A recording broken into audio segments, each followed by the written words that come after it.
Hey there, everybody. So what we've got today is going to be the new MTH 4449 Southern Pacific engine. Truth be told, I've actually had this here probably close to 3 weeks. Just really have been distracted by other things that are going on in the crazy world of quarantine. So haven't really had any interest in trains lately. I've been kind of more focused on gathering supplies and other things that I need for any kind of crisis that may be going on.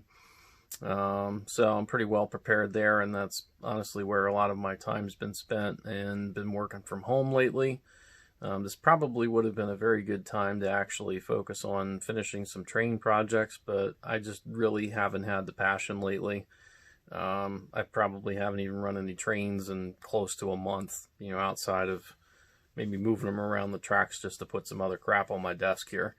So figured I'd take advantage of some of the good daylight off work. It's a little past 5 o'clock, but this is one of the rare times where there's actually some daylight in here. So I figured I'd take advantage of that and actually make a video. Most of my videos are usually made at like 10 o'clock at night. So there's usually pretty crappy lighting in here. So hopefully this one actually turns out pretty good. But I'll stop rambling here, and we'll get into actually unboxing this thing. Okay, so we're going to take a look at this here. And I got the small letters version of it. There's two versions. There's one that has the large letters. Present day has the smaller letters. That's kind of what I'm going for.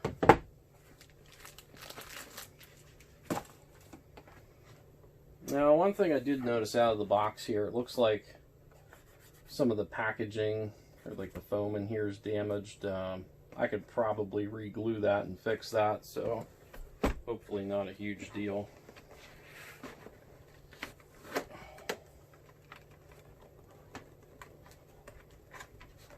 That was really jammed in there.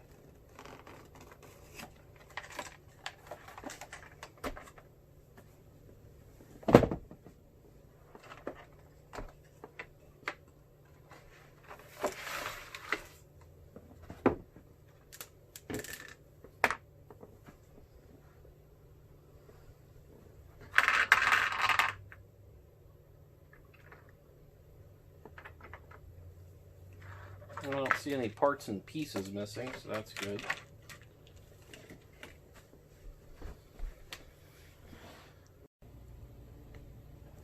Alright, so we're going to take a real close look at it here.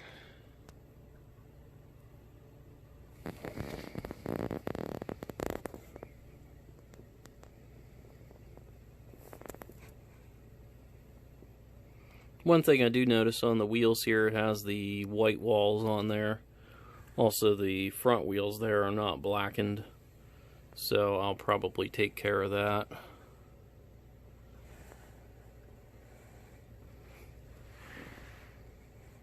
And also here on previous versions, these used to be painted black, so I'll probably have to fix that.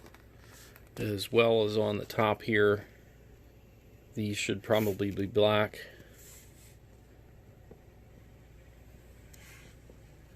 And on the back here, on the real one, it's actually supposed to be basically painted to match kind of the stripes here, and then the top is black. I'll probably just make these totally black. Not sure why they went with silver on this run of them. Earlier runs, those were painted differently. And we'll take a look at the back here. And same deal with these top bars there, need to be made black. And we'll take a look at the other side of it. And taking a look at the other side here, kind of more of the same. And unlike the big boy that I recently did here, this has kind of their older tether system on here, which is nice because you can actually disconnect the tender. This top tread plate looks kind of silly there because it's actually too far away to actually sit on the other end. So I kind of almost wish they didn't even bother putting that there.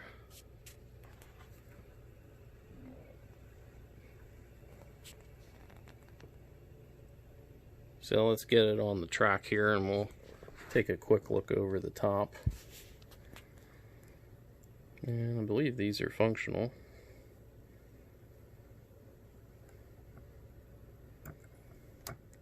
Maybe not. I'm not going to pick at it.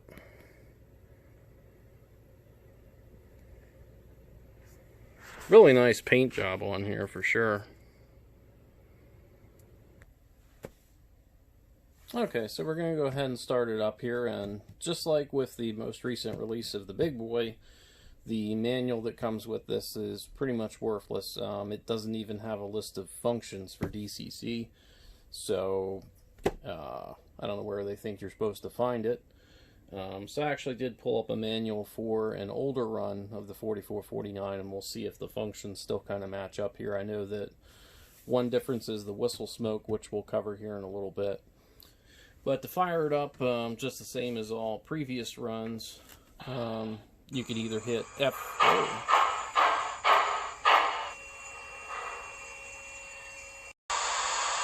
So I guess I had already hit the throttle a little bit there, but F3 or given a little bit of the throttle. Of course, out of the box, it's set to address number 3, and it looks like it is already smoking. So 1 will be your bell.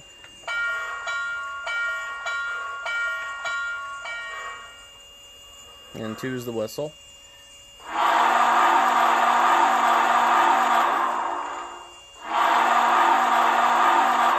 I really like that. It sounds really, really good, but there is some shell rattle, so just like the big boy, that's probably going to be an issue, but I might be able to take that apart and try to fix that later.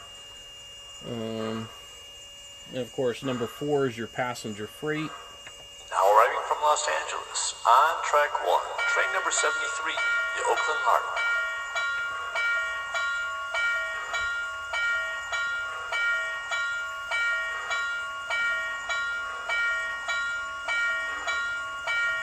Not really sure how to get the bell to stop running there.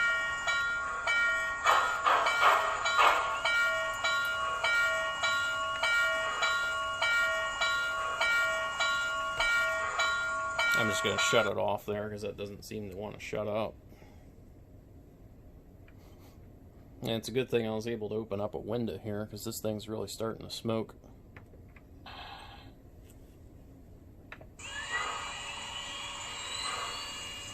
And you can hear that noise. That's actually the smoke unit fan in there.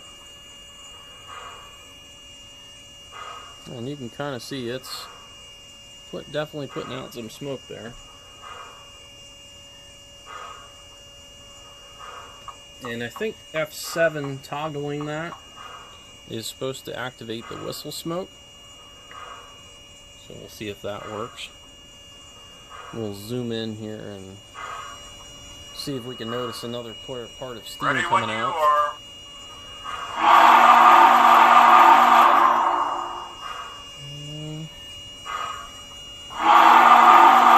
Yes. It is working. So, kind of have to be right out in front of it here to really see it, because where the steam comes up is kind of from this side right here. So I'm going to hit it again. Maybe you can see it. Yeah, it's definitely noticeable. Oh, jeez.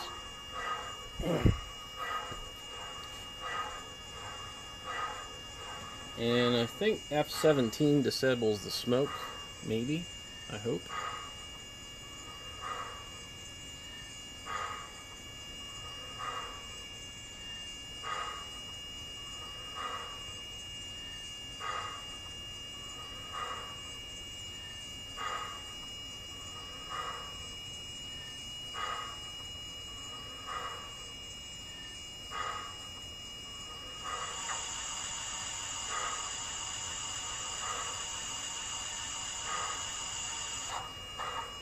Good to go.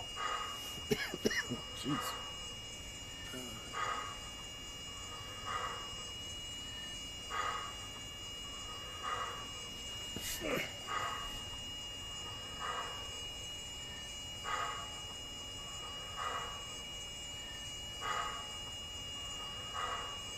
Nope, that doesn't seem to have any difference there.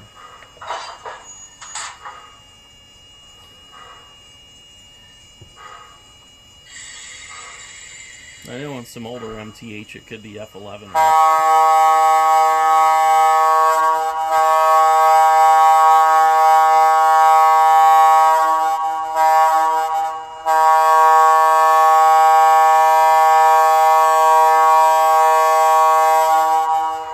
Well, that was impressive. So this does actually have an air horn on it, just like the real one, and they just did a grade crossing sequence there, which is really cool. Let's see what F12 does. Ah, there we go. So F12 is your toggle for the regular smoke. However, if you still have F7 turned on, you'll still get the whistle smoke that way, which I think is kind of cool because it's almost like two separate smoke units there. F14 it says is extended shutdown, maybe? Plenty of steam. She's in good shape.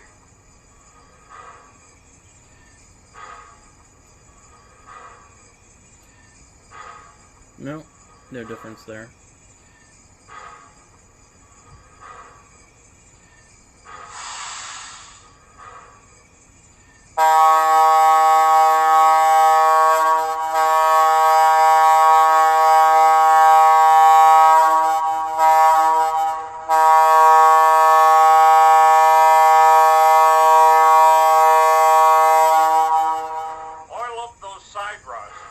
Well, actually, you're not really supposed to get smoke coming out from a air horn, but nonetheless, the effect is really, really cool.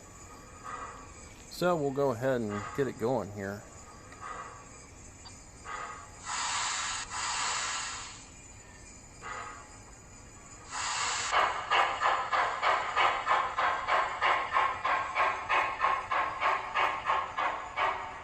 The other thing that's cool is the Marsh Light is only active when you're in the going forward.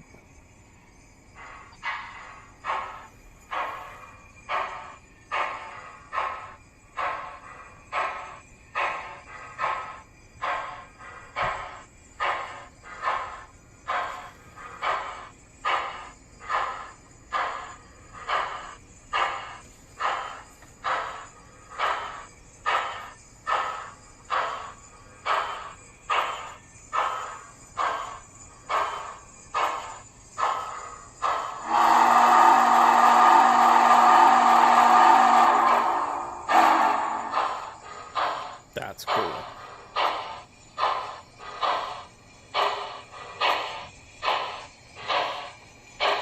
So we'll back it up here.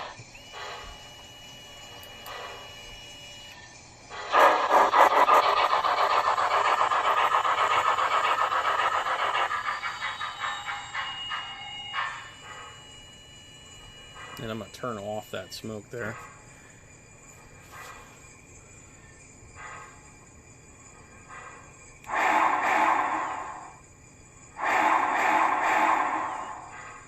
So that's your forward and reverse signals there.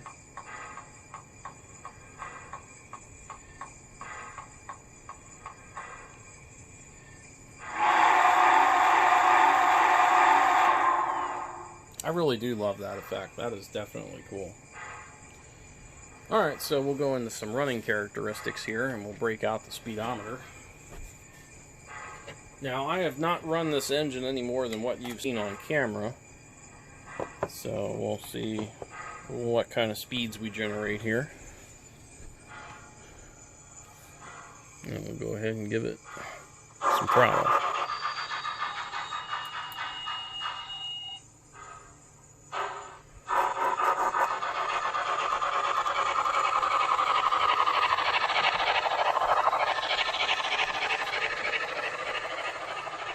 We'll let it warm up a little bit here.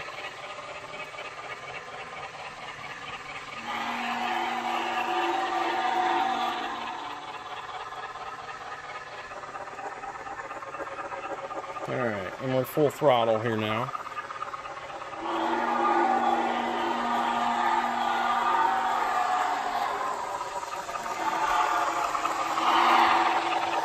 63, not very fast.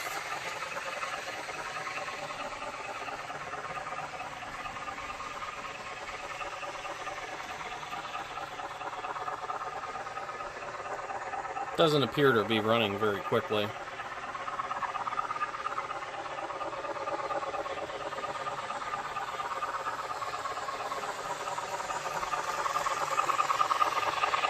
$65, so yeah, it's not really going to get much faster than that.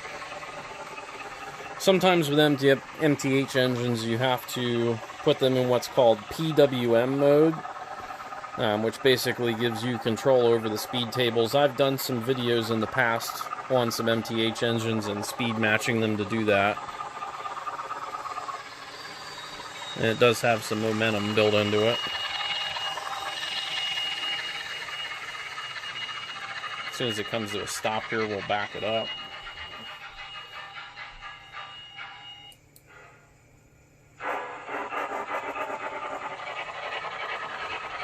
I'll let you see the rear of it there, and really bright rear headlight. We'll see how it does at slow speeds. Typically most MTH run about 1 scale mile an hour at 1 speed step.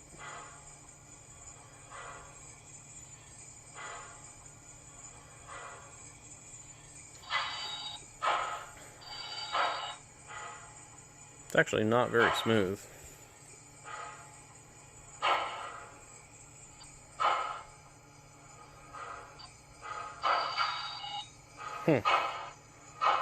Yeah, it's not very good.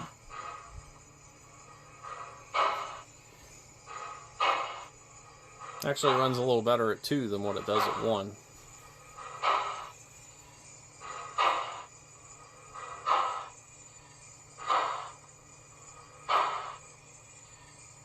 Still not completely smooth.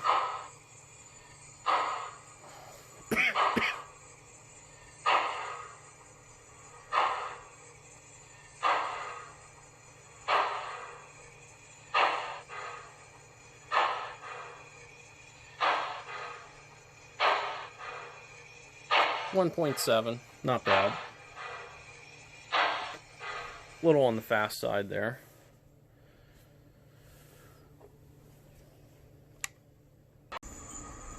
So next we're going to do kind of an impromptu pull test here on it. I just kind of loaded up what I had on the tracks, which is a combination of UP cars and some Santa Fe cars that I had running the 3751 and 4014.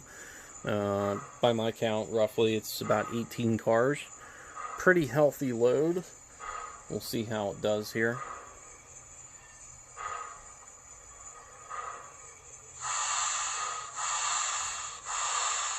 No slippage right out of the gate there. And this by no means is a easy set of passenger cars here to haul. These are all Walthers cars, which weigh a little bit more. So yeah, it's doing it good.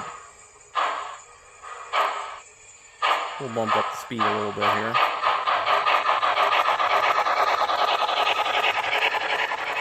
Seems to have no trouble at all.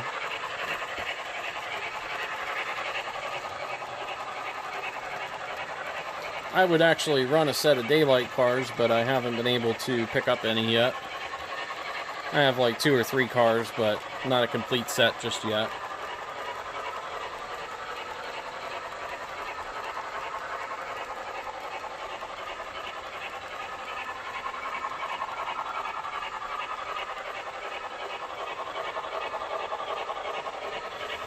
So, did that pretty easy.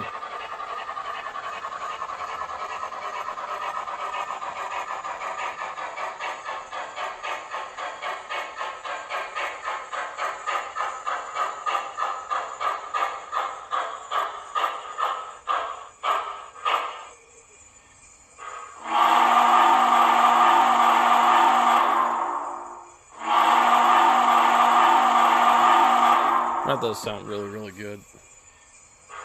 So next we're going to take a look on the computer versus the present day engine and some detail differences there. Actually, you know what, I don't think we really even need to do that there, because really the only differences on the present day model versus this one is mainly going to be the color here, which once I blacken out these wheels here,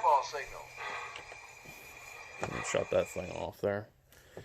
Yeah, so once I blacken these front wheels and also blacken out the little white part there, this is going to look pretty present day.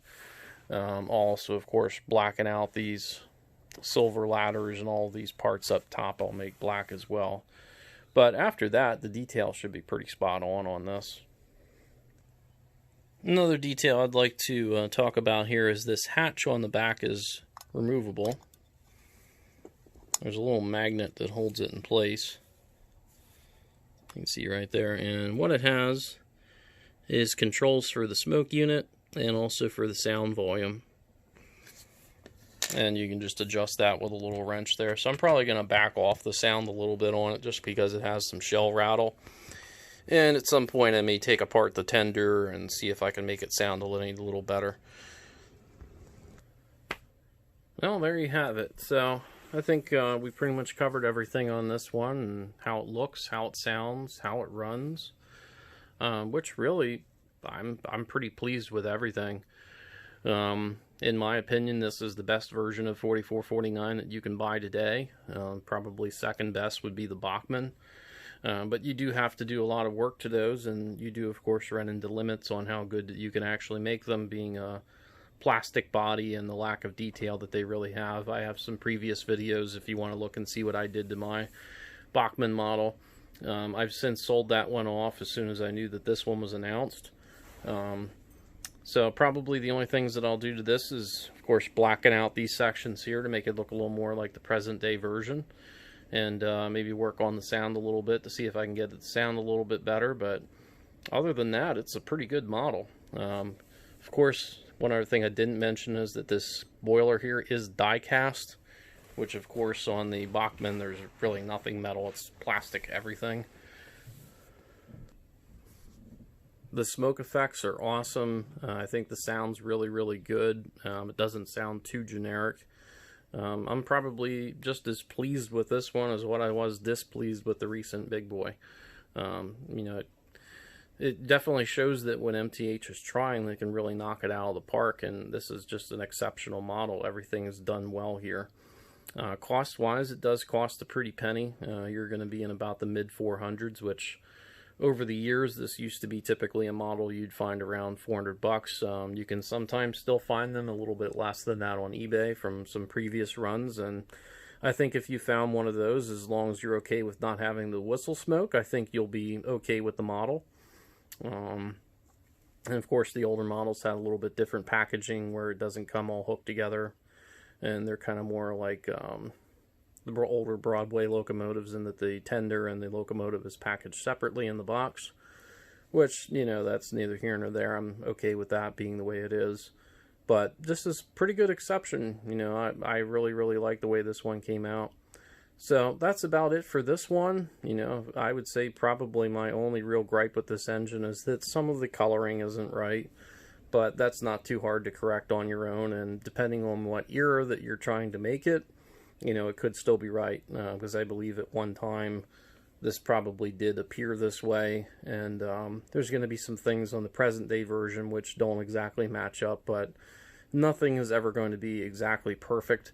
So I'm pretty happy with this one the way it is, and this would be one that I'll be definitely keeping around. I just got to pick up some daylight cars here, and maybe when I make some updates to this engine, I'll do an update of it, and we'll get kind of a full idea of what this will look like with the passenger cars hooked on. So maybe in a future video, but that's it for this one, guys.